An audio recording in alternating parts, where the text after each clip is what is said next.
আসসালামু আলাইকুম ভিয়াস। আপনাদের এর আগে যে চিল তৈরি করা দেখালাম সেটা তৈরি হয়ে গেছে, উড়নের জন্য প্রস্তুতি নিচ্ছে। ভিডিওতে দেখতে পারছেন। আসলে চিলটা আমাদের বাংলা ভাষায় চিল বলে, ঘুড়ি বলে।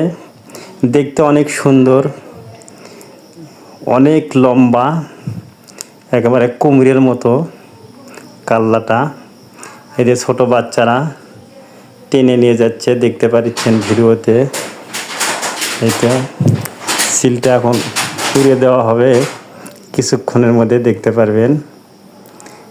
খুব সুন্দরভাবে এই ঘুড়িটা উড়বে, দেখেন অসাধারণ সুন্দর ঘুড়িটা।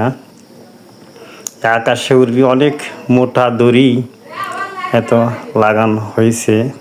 এই যে দেখতে পাচ্ছেন, এই যে উড়ে উঠছে, ভিডিওতে দেখানো হচ্ছে। উঠতেছে অপর দিকে, সুতো ছাড়া হচ্ছে দেখছেন।